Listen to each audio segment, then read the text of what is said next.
नमस्कार। आज हम लोग देखेंगे न्यूटन के गति के नियम। न्यूटन ने गति के 3 नियम दिया था। सबसे पहला जड़त्व का नियम, संवेग परिवर्तन का नियम, क्रिया प्रतिक्रिया का नियम। तो इसको जानने से पहले हम लोग थोड़ा सा बल के बारे में जान लेते हैं, फोर्स के बारे में जान लेते हैं, क्योंकि ये फोर्स से ही संबंधित है। न्यूटन जो है गुरुत्वाकर्षण बल की भी खोज किए थे। वो एक बगीचे में बैठे हुए थे और अपने रिसर्च पेपर वगैरह जो भी लिख रहे थे, और उसमें एक सेब का पेड़ जो है था, और वहाँ से एक सेब गिरा, और वहाँ तो उन्होंने सोचा कि आखिरकार नीचे क्यों गिर रहा है, क्यों नहीं ये ऊपर चला जाता। तो उसके बाद उस पर वो खोज की, तो उन्होंने कहा कि पृथ्वी के अंदर जो है गुरुत्वाकर्षण बल होता है, इसलिए कोई वस्तु जो है नीचे की तरफ आती है। तो देखें कि ये जो बल है, नहीं बल क्या है, बल वह बाह्य जो है शक्ति है, वह बाह्य शक्ति है जो किसी वस्तु की अवस्था में परिवर्तन कर देती है, किसी स्थिति में परिवर्तन कर देती है। या उसकी परिभाषा आप ऐसे समझें, बल वह धक्का या खिंचाव है जो किसी वस्तु की अवस्था या स्थिति में परिवर्तन कर देता है। जैसे हम किसी चीज़ को ढकेल रहे हैं, किसी चीज़ को मार रहे हैं, किसी चीज़ को, गाड़ी रुकी हुई है तो धक्का मारते हैं तो उसकी अवस्था परिवर्तन हो जाती है, तो हम बल लगाते हैं। तो बल कई प्रकार के होते हैं। जनरली आप जान लेंगे कि भाई देखिए, उसके पहले थोड़ी सी आप जान लें कि बल का मात्रक क्या होता है। मात्रक का मतलब यूनिट क्या होती है, नहीं बल को हम कैसे व्यक्त करते हैं।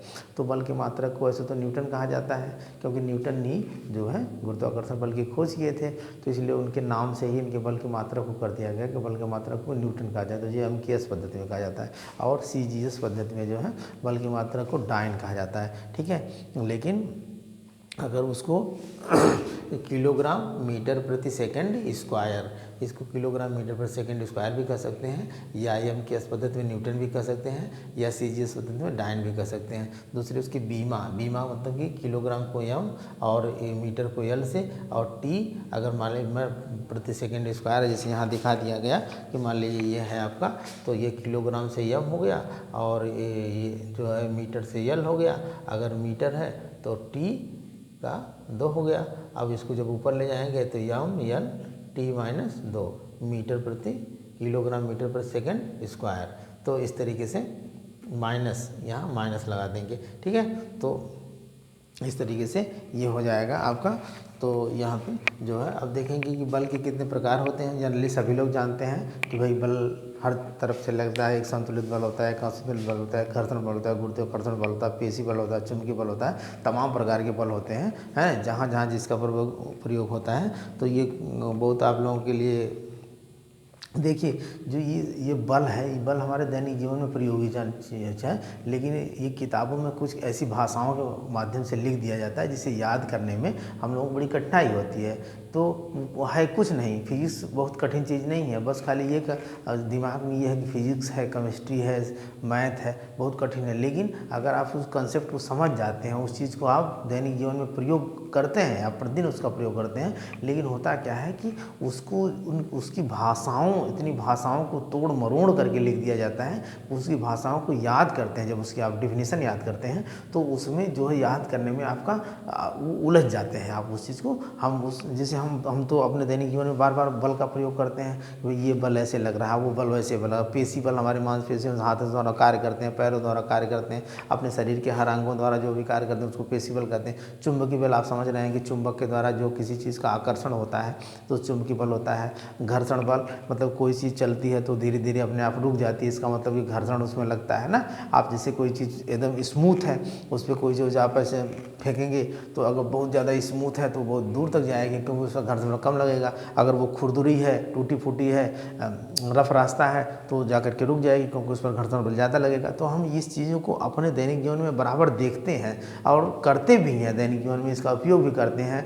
तो लेकिन उसको जब उसकी डिफिनीशन या उसकी परिभाषा या उसकी जो बातें आती हैं एग्जाम में लिखने के लिए, तो आप लोग उसको लिख नहीं पाते हैं, विशेषकर बच्चे हैं तो वो समझ में नहीं आता। अरे यार ये क्या पेशी बल, मतलब पेशी बल के नाम से ही है वो होता है कि अब कैसे लिखें, क्या करें, तो समझ लीजिए पहले इसको, समझने की चीज़ है। तो इसमें है कि भाई असंतुलित बल, संतुलित बल का मतलब होता है कि जैसे कोई भी चीज़ है उसको बराबर बराबर, जैसे तराजू आप देख लें, तराजू में दोनों तरफ अगर बराबर बराबर वेट रखा है, इधर भी 30 किलो इधर भी 30 किलो, तो तराजू का जो पलड़ा होता है एकदम बराबर बराबर जो है ऐसे कांटा खड़ा होगा। 10 किलो इधर वजन रखा, 10 किलो का बटखरा रखेंगे, 10 किलो का मान लीजिए आलू रख दिए, तो तराजू, तो वो बैलेंस्ड बल, यानी दोनों तरफ, जैसे ये हमारा है इसको हम दोनों तरफ बराबर बल लगा रहे हैं, यानी किलोग्राम मीटर पर सेकंड स्क्वायर, अगर इधर 10 किलो का मीटर लगा रहे हैं न्यूटन और 10 किलो का इधर बल लगा रहे हैं, तो ये क्या होगा, बीच में रुका रहेगा।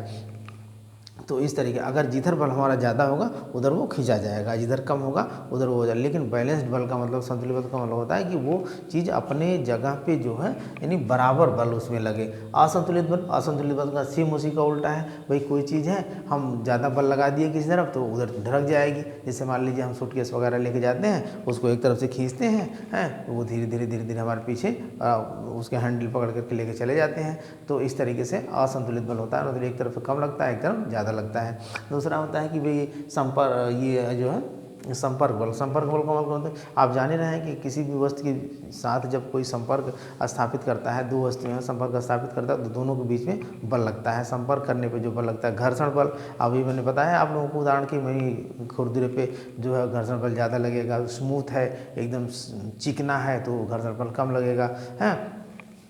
फिर उसका पेशी बल, हमारे हाथ पैर मांसपेशियों द्वारा जो किया गया कार्य होता है, जो बल लगता है। चुंबकीय बल, चुंबकीय बल का मतलब है कि किसी भी चुंबक में दो पोल होते हैं, एक नॉर्थ पोल होता है, एक साउथ पोल होता है, यानी नॉर्थ का साउथ की तरफ अट्रैक्शन होता है, साउथ का नॉर्थ की तरफ अट्रैक्शन होता है। तो भाई लोहे के जो पदार्थ होते हैं उनको चुंबक अपनी तरफ आकर्षित कर लेता है, और उसके उदाहरण बहुत सारे फैन वगैरह हैं, या आजकल चुंबक के बल के आधार पे बहुत सारी चीज़ें बनाई जा रही हैं, तो उसका प्रयोग हो रहा है हर जगह, खिलौने में भी, तमाम चीज़ों में भी।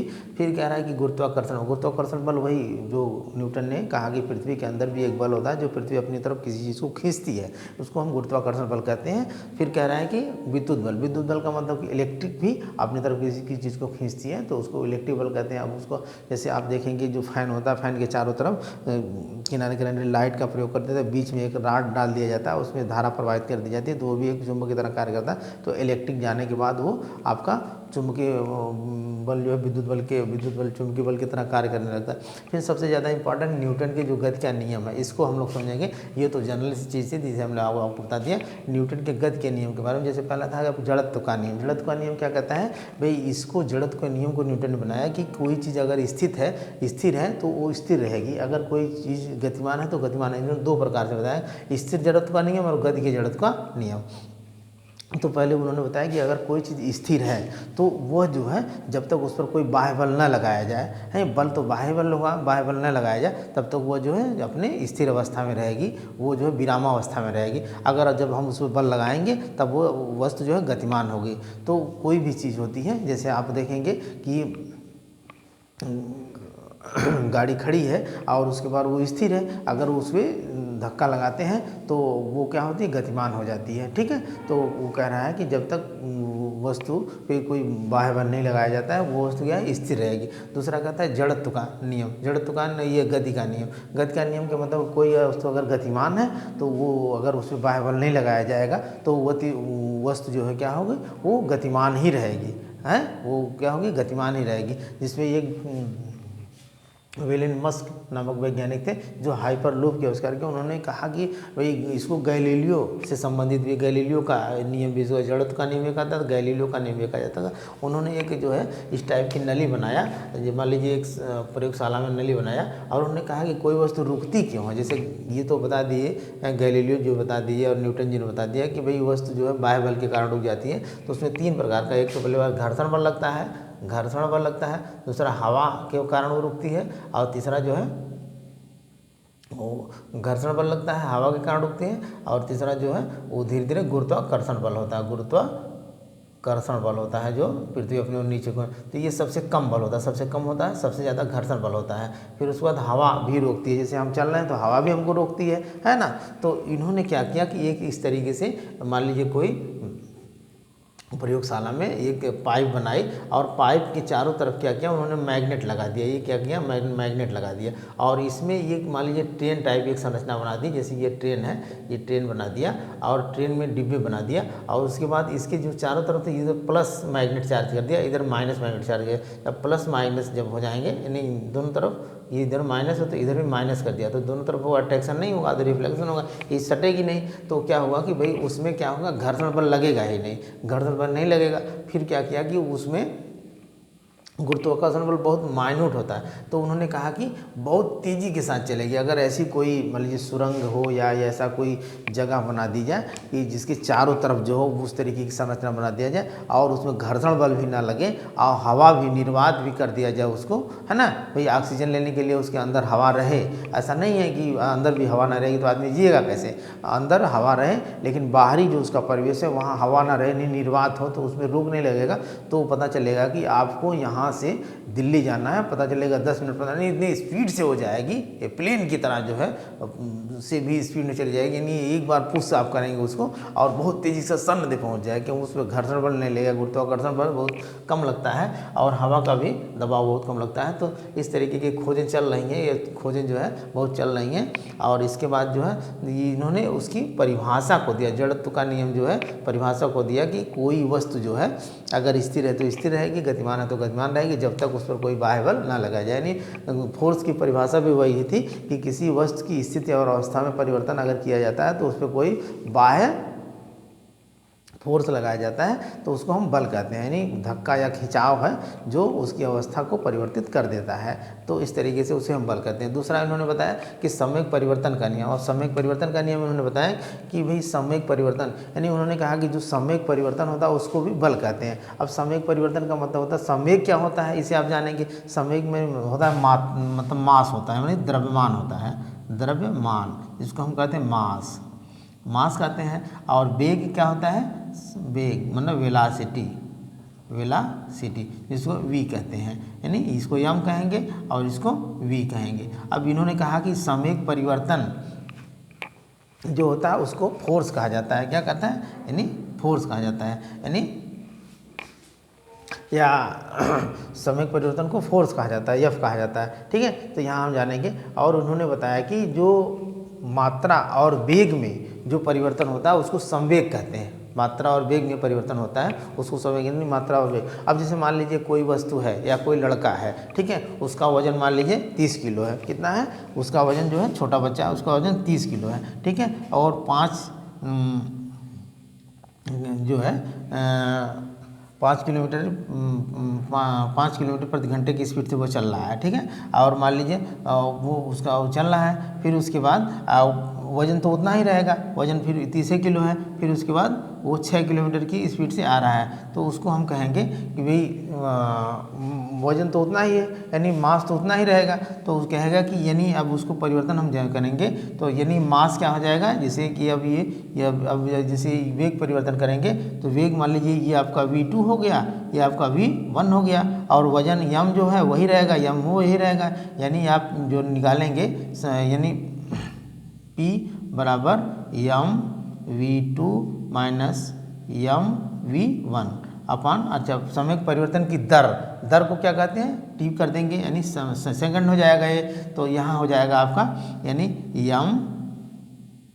यम को कॉमन ले लेंगे और v2 माइनस v1 अपन ये t हो जाएगा, ठीक, यहाँ देख लेंगे आप। अच्छा, यहाँ आप जानते हैं कि वेग परिवर्तन की दर को क्या कहते हैं, त्वरण कहते हैं, वेग एक्सीलरेशन कहते हैं, यानी वेग परिवर्तन की दर को त्वरण कहते हैं, वेग परिवर्तन की दर को त्वरण कहते हैं। तो अब वेग परिवर्तन को त्वरण किसे दिखाते हैं, ए से दिखाते हैं, तो ये हो जाएगा यम इंटू ए, यानी यफ बराबर यम इंटू ए, मात्रा गुणे त्वरण। इस तरीके से बहुत सारे सवाल भी आते हैं, किसी वस्तु का जो है द्रव्यमान 10 किलोग्राम और उसका त्वरण जो है 10 किलोग्राम 10 है, तो उसका जो है कितने न्यूटन का बल लगेगा, तो ये 10 गुणे 10 कर देंगे, 10 10 में 100 न्यूटन हो जाएगा। तो इस तरीके से इसमें बहुत सारे सवाल आते हैं, तो इसको भी आप लगा लेंगे, यानी दूसरे समय परिवर्तन के नियम से जो उसके समीकरण की उत्पत्ति होती है, यानी जो है F बराबर m वे। तो यहाँ भी आप जान जाएंगे। तीसरा नियम ये बताता है क्रिया प्रतिक्रिया का नियम। ये क्रिया प्रतिक्रिया का नियम यानी एक्शन और रिएक्शन, एक्शन बराबर रिएक्शन यानी कोई वस्तु जब किसी वस्तु पर बल लगाती है तो वह भी वस्तु उसके विपरीत दिशा में उस पर बल लगाती है। जैसे आप किसी से सर लड़ा रहे हैं तो आपको बहुत चोट लग रही है और उसके बहुत चोट लग रही है। हाँ, ये अलग बात है कि उसके गाल पे चाटा मारेंगे तो गाल उसका नरम होता है, लेकिन हाथ आपका कठोर होता है तो हाथ में कम चोट लगेगी, गाल पे ज़्यादा चोट लगेगी। लेकिन आप अगर किसी कठोर चीज़ से कठोर चीज़ को आप लड़ाएंगे तो उतना ही वो लगेगा जो है।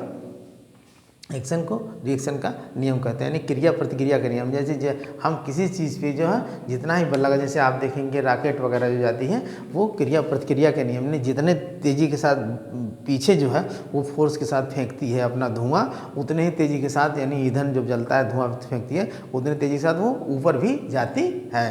तो ये क्रिया प्रतिक्रिया का नियम, इसके तमाम उदाहरण आप देखेंगे। जैसे मान लीजिए पक्षियाँ उड़ती हैं तो नीचे अपना पैर ऐसे मारती हैं, पंख मारती हैं, फिर ऊपर उड़ जाती हैं। हेलीकॉप्टर उड़ता है तो वो इसी आधार पर उड़ता है। यानी हम पानी में तैरते हैं तो वो पानी को धक्का मारते हैं इसलिए हम उसको आगे जाते हैं। नहीं कोई चीज़ अब जैसे मान लीजिए लोग कहते हैं कि बालू में चलना जो है बड़ा कठिन होता है, क्योंकि जो हम ज़मीन पे चलते हैं तो ज़मीन को हम क्या करते हैं, ज़मीन पे हम दबाव डालते हैं, ज़मीन हमको आगे ठेलती है ना। जैसे हम ज़मीन पे ऐसे दबाव डाल रहे हैं, ज़मीन भी हमको आगे ऐसे ठेलती है, इसलिए हम आगे बढ़ जाते हैं। लेकिन अगर बालू में हम चल रहे हैं तो बालू क्या करता है, बालू पे जब हम दबाव डालते हैं तो बालू हमको आगे हमको दबाव नहीं डालता, वो भी दब के नीचे चला जाता है। इसीलिए लोग कहते हैं ना कि बालू में जितना आप आगे नहीं चलेंगे उतना आप पीछे जाते हैं, यानी आपका पैर जो थक जाता है। इसलिए बालू में चलना बहुत कठिन हो जाता है। रेगिस्तान वगैरह में या जवारा साइड के क्षेत्रों में जहाँ बालू होता है वहाँ के लोगों का जीवन बड़ा जो है होता है। लोग कहते हैं कि वहाँ चलना बड़ा कठिन होता है। और इस तरीके से एक्शन रिएक्शन का नियम है। ये मुख्य रूप से न्यूटन के 3 नियमों में, मानी जड़त्व का नियम आपका क्या बताता है, ये आपकी परिभाषा बताता है। क्या बताता है, परिभाषा। यानी जड़त्व का नियम क्या बताता है, परिभाषा। वह स्थिर है तो स्थिर रहेगी, गतिमान है तो गतिमान रहेगी। दूसरा कहता है सामयिक परिवर्तन का नियम, एक सामयिक संरक्षण का नियम जिसे हम आगे आप लोगों को बताएंगे। सामयिक परिवर्तन का नियम, कि सामयिक परिवर्तन V बराबर mv। नहीं, संवेग किसे कहते हैं, किसी चीज़ की मात्रा और वेग को संवेग कहते हैं। अब संवेग में परिवर्तन जब हो जाता है तो उसको हम बल कहते हैं। संवेग परिवर्तन हो जाता है तो उसको हम बल कहते हैं। तो उसकी मात्रा और वेग में जब हम परिवर्तन करेंगे, भाई किसी चीज़ की मात्रा तो वही रहेगी। अगर हाँ हमारा वजन 70 किलो है तो 17 किलो रहेगा। वो अलग बात है कि एक बार हम 100 की स्पीड से चल रहे हैं, गाड़ी चला रहे हैं, एक बार हम 50 की स्पीड से गाड़ी चला रहे हैं, तो हमारा वेग में परिवर्तन हो रहा है ना, लेकिन मात्रा तो हमारी वही रहेगी, है कि नहीं। तो अब जब वो वेग को हम वेग की दर को जब करेंगे, यानी ज़्यादा से कम को घटाएंगे तो उसमें उसका परिवर्तन निकल के आएगा, उसको हम त्वरण कहेंगे। तो मात्रा वही रहेगी और त्वरण और मात्रा में इंटू कर देंगे तो हमारा फोर्स निकल के आएगा। तो ये दूसरी चीज़ हमारा समीकरण को दिखा देता है।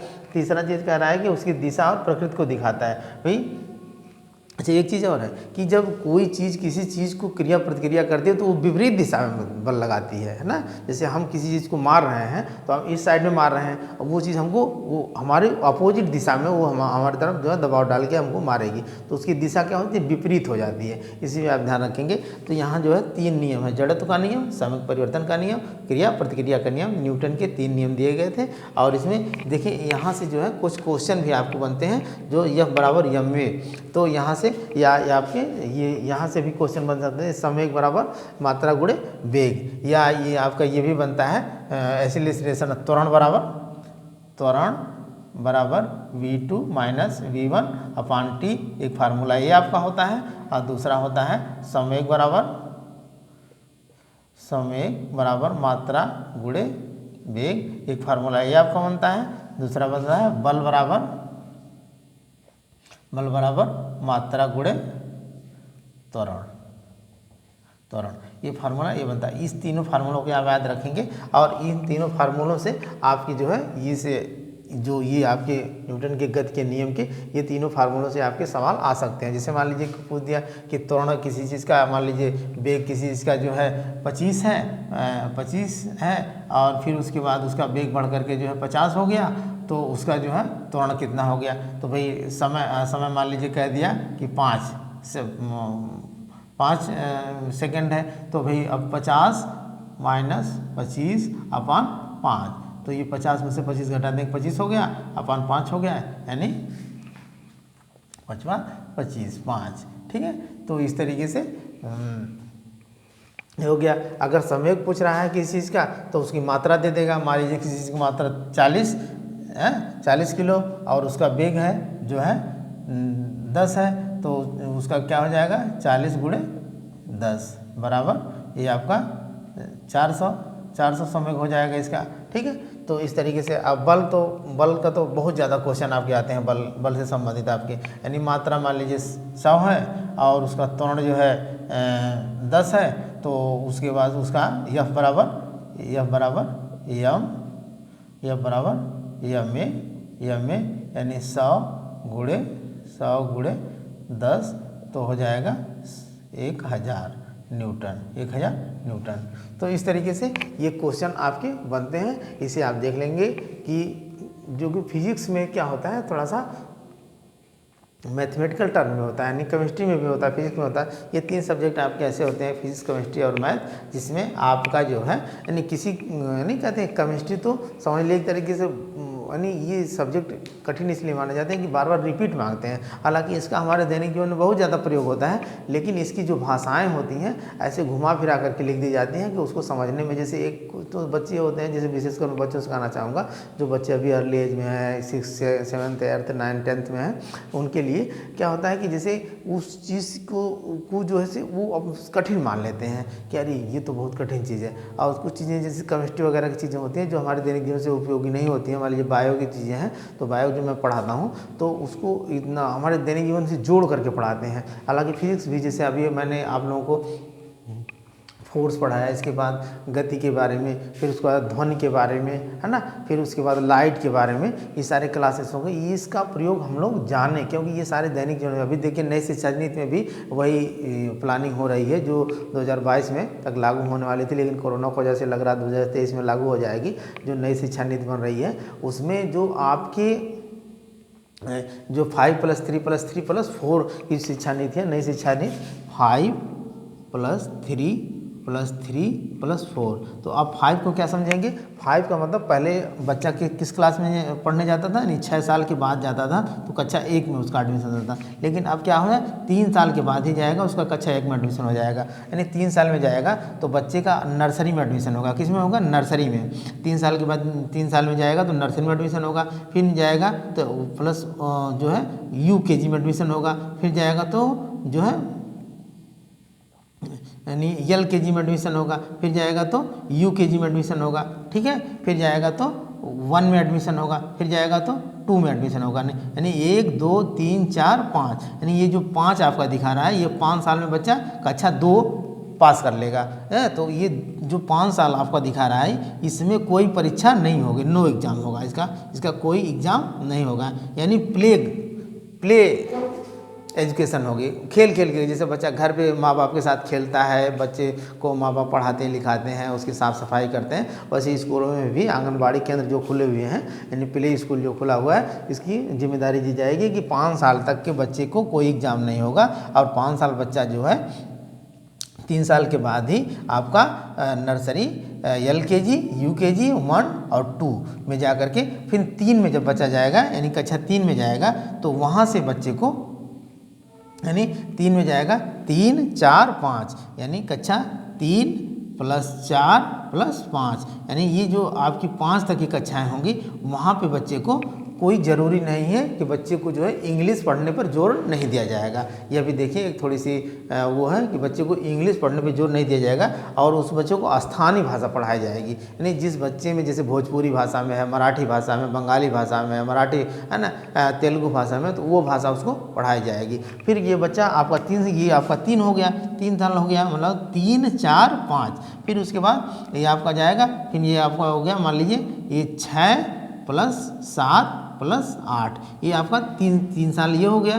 तो ये इसमें क्या हो जाएगा, बच्चे को वैकेशनल शिक्षा दी जाएगी। जैसे बच्चों को वैकेशनल शिक्षा का मतलब है कि बच्चे को उसकी रुचि के आधार पे, जैसे अगर वो नाई का काम करना चाह रहा है तो पढ़ाई के साथ साथ उसको नाई का काम सिखाया जाएगा। अगर वो कंप्यूटर का, उसके साथ कंप्यूटर का भी ज्ञान उसको, जो कोडिंग वगैरह भी सिखाया जाएगा, लेकिन वोकेशनल व्यावसायिक शिक्षा पे उसको जोर दिया जाएगा। बच्चा जिसे क्या होता है, बच्चा बहुत ज़्यादा रुचि ले रहा है इलेक्ट्रिक के क्षेत्र में, लाइट वगैरह बनाने के लिए, लेकिन गार्जियन नहीं कहते हैं कि तुम जो है साइंस ही पढ़ो, और साइंस पढ़ोगे तो तुम आगे चल कर तुम डॉक्टर बनना है। यानी संगीत का बहुत ज़्यादा प्रेमी, कविता वगैरह लिख रहा है, तो बच्चे गार्जियन कहते हैं नहीं तुम साइंस पढ़ो, तुमको इंजीनियरिंग जाना है। तो अगर वो किसी संगीत का क्षेत्र में जाना चाह रहा है, गाना गा रहा है या कोई तबला वगैरह बजाने के लिए, यानी सारी फैसिलिटी इस तरीके से दी जाएगी, बच्चे को व्यवसायिक से जुड़ी रहेगी। फिर यहाँ आप देखेंगे जब आप बच्चा जो है, अब ये हो गया, फिर उसके बाद आपका मतलब कि 9 + 10 + 11 + 12, ये जो आपका जाएगा यहाँ बच्चे के, यहाँ जो बच्चे की शिक्षा होगी, ये बच्चे की शिक्षा जो है सेमेस्टर वाइज होगी। सेमेस्टर को 6-6 महीने पे एग्जाम होगा। अब होता था कि पहले साल भर में एग्जाम होता था, साल भर में एग्जाम होता तो बच्चे को बैठा रहता था, जब एग्जाम का 1 महीने होता था तब बच्चा जो कर तैयारी होकर के जाता था। तो अब सेमेस्टर वाइज परीक्षाएँ होंगी, और इसमें भी 9 स्ट्रीम कर दिया गया है। जैसे साइंस का बच्चा है तो वो हिंदी भी ले सकता है, कॉमर्स भी ले सकता है, यानी कई सब्जेक्ट लेकर के वो पढ़ सकता है। जैसे ऐसा नहीं कि बायो का लड़का है तो मैथ नहीं ले सकता, बायो का लड़का तो मैथ भी ले सकता है। तो इस तरीके से इसके बारे में मैंने आप लोगों को बहुत अच्छा जो है क्लियर पढ़ाया था। तो इसके बारे में हम आगे जो चर्चा कर लेंगे, और फिर उसके बाद देखेंगे जब, अब ये तो मान लीजिए 5 + 3 + 3, ये आपकी new education policy, new education policy है आपकी, जो 2020, इसको कहेंगे 2020, लेकिन लागू होने तो 2022 में, लेकिन लग रहा 2023 तक लागू हो जाएगी। उसके पहले जो आपकी 1986 में जो राष्ट्रीय शिक्षा नीति लागू हुई थी, जो उस समय प्रधानमंत्री श्री स्वर्गीय राजीव गांधी जी थे, उसके पहले 1968 में जो शिक्षा नीति बनी थी, और उसके बाद बीच में यशपाल समिति बनी थी जो 1992 में। तो इस तरीके से ये आपकी शिक्षा नीति जो है 34 वर्षों बाद लागू हो रही है, और ये इसमें बहुत सारे सुधार हो रहे हैं। देखिए समाज जैसे जैसे बदलता है वैसे वैसे शिक्षा व्यवस्था को भी बदलनी चाहिए, वही समाज की मांग है। आजकल देखेंगे आप जो चीज़ें लोगों को की ज़रूरतें होती हैं, वही चीज़ें जो है मार्केट में आती भी हैं, वही चीज़ की सेलिंग भी होती है। जैसे जैसे समाज बदलता है वैसे शिक्षा भी बदलनी चाहिए, है ना। आजकल के लड़के हैं, आजकल की व्यवस्थाएं हैं इतनी एडवांस होती जा रही हैं कि उस हिसाब से शिक्षा भी एडवांस नहीं होगी तो फिर हमारा देश विकास नहीं करेगा। तो इस तरीके से, अच्छा ग्रेजुएशन की विशेष अब थोड़ा सा बात कर लेते हैं। ग्रेजुएशन में क्या होगा कि जो शिक्षा होगी, पहले ऐसा होता था कि बीए में या बीएससी में या बीकॉम में 3 साल करने का टारगेट होता था। अगर लड़का 1 साल कर लिया तो उसका मान्य नहीं होता था, लेकिन अगर 1 साल कर लिया तो उसको सर्टिफिकेट दे दिया जाएगी, 2 साल कर लिया तो उसको डिप्लोमा दे दिया जाएगा, 3 साल कर लिया तो उसको डिग्री दे दी जाएगी, 4 साल कर लिया तो उसको रिसर्च का सर्टिफिकेट दी जाएगी। अगर 3 साल करके लड़का पीजी करना चाह रहा है तो उसको जो है 2 साल के लिए पीजी कराया जाएगा। अगर 4 साल करके कर रहा है तो उसको 1 ही साल का पीजी कराया जाएगा। तो इसके बारे में हम आगे डिटेल चर्चा करेंगे। आज के लिए बस इतना ही। अगर मेरा पढ़ाया हुआ आप लोगों को पसंद आए तो लाइक करें, सब्सक्राइब करें। धन्यवाद।